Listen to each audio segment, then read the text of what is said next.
जज साहब से जरा इस सवाल करना है। तुम्हारी औकात है देश के चीफ जस्टिस से सवाल करने की?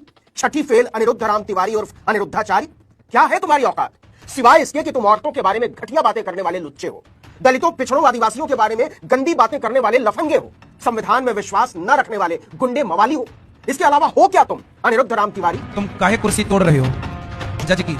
देश के चीफ जस्टिस को तू तड़ाक करता है, ललाट पर पाव भर हल्दी चंदन लपेट कर बैठने वाला ये मवाली, ये लफंगा सीधे सीधे चीफ जस्टिस ऑफ इंडिया को तू तड़ाक करते हुए अधर्मी कहता है और सीधे सीधे जान मारने की धमकी देता है। तुम जैसे अधर्मियों को मारने के लिए भगवान आते हैं। एक बात कहे अनिरुद्ध राम तिवारी, अगर तुम ब्राह्मण नहीं होते ना तो उसी मथुरा में शौचालय की टट्टी साफ करने तक की नौकरी नहीं मिलती योग्यता से।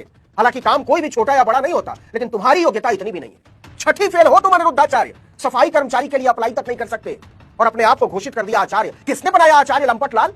रही बात chief justice B R Gavai की योग्यता की, तो तुम्हारी औकात उनके जूते पोंछने की भी नहीं है, उनके जूठे बर्तन धोने की नहीं है अनिरुद्धाचार्य। तो जिसकी औकात चीफ जस्टिस के जूते पोंछने तक की नहीं है, वो न्याय पर प्रवचन दे रहा है सनातन के नाम पर। इसको घसीटते हुए जेल में डाला जाना चाहिए। इसकी हिम्मत कैसे होती है देश के दलित चीफ जस्टिस को हत्या की धमकी देने की? न्याय की गद्दी पर बैठे हो, जज हो, तो वहां केवल रोटी तोड़ने गए हो। नमस्कार, आदाब, सत श्री अकाल, जय भीम, जोहार। मेरा नाम है नवीन कुमार। कहते हैं कुत्तों की पूंछ कभी सीधी नहीं होती। हालांकि यह कुत्तों का अपमान है, लेकिन छठी फेल अनिरुद्ध राम तिवारी और अनिरुद्धाचार्य पर यह मुहावरा बिल्कुल सटीक बैठता है। यह गंदा आदमी औरतों के बारे में गंदी बात करने की वजह से लात खाते खाते बचा है। माफिया मांगता फिर रहा था, लेकिन सुअरों की आदत होती है, उनके सामने कितना भी साफ पानी का तालाब हो, उसे लूटना उसी कीचड़ में जाकर होता है। इसकी हिम्मत बढ़ते बढ़ते इतनी बढ़ गई कि सीधे सीधे देश के चीफ जस्टिस को न्याय सिखाने लगा।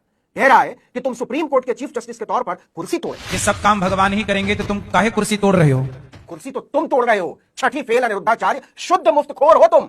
बिना कोई काम किए जनता को उल्लू बनाकर फोकट का तरमाल उड़ाते हो। बिना कोई काम किए हुए भोली भाली जनता से ठगी करके पानी पीते हो और बिना कोई काम किए हुए मौज उड़ाते हो। ऐसे मुफ्तखोर की यह हिम्मत कि देश के दलित चीफ जस्टिस पर कीचड़ उछाले। यदि सब भगवान करें तो बस छोड़ो तुम अपनी कुर्सी। दुनिया के सारे उल्लू माफ करें, लेकिन सरासर पागल हो गया है अनिरुद्ध राम तिवारी, सरासर पागल। सीधे सीधे देश के chief justice B R Gavai की तौहीन की है, उन्हें अधर्मी कहा है, उन्हें नीचा दिखाया है और न केवल नीचा दिखाया है बल्कि जान से मारने की धमकी दी है कि अगर हमारे हिसाब से फैसला नहीं करोगे तो तुम्हारी छाती फाड़ दी जाएगी। यही शब्द है इस गंदे आदमी। अब तुम्हें अपनी छाती फड़वानी है तो बताओ नरसिंह भगवान से, क्योंकि तुम जैसे अधर्मियों को मारने के लिए भगवान आते हैं। जनता से ठगी करके फेंके हुए सिक्कों पर पलने वाला मुफ्तखोर अनिरुद्ध राम तिवारी, जिसकी योग्यता सार्वजनिक शौचालय की टट्टी तक साफ करने की नहीं है, वो देश के चीफ जस्टिस को धमका रहा है कि तुम्हें मारने के लिए भगवान अवतार लेते ही होंगे। मवाली कहीं का। छोड़ो तुम अपनी कुर्सी, काहे बैठे हो न्यायाधीश बन के? मतलब तुम्हारे जैसे टपोरी मवाली गुंडे तो आचार्य बन के बैठ जाए, करोड़ों कूट डाले और B R Gavai chief justice की कुर्सी छोड़ दे। तुम्हारे जैसे गंदे मवाली की तरह जात का नहीं खा रहे हैं। हम फिर कह रहे हैं कि छठी फेल अनिरुद्ध राम तिवारी अगर ब्राह्मण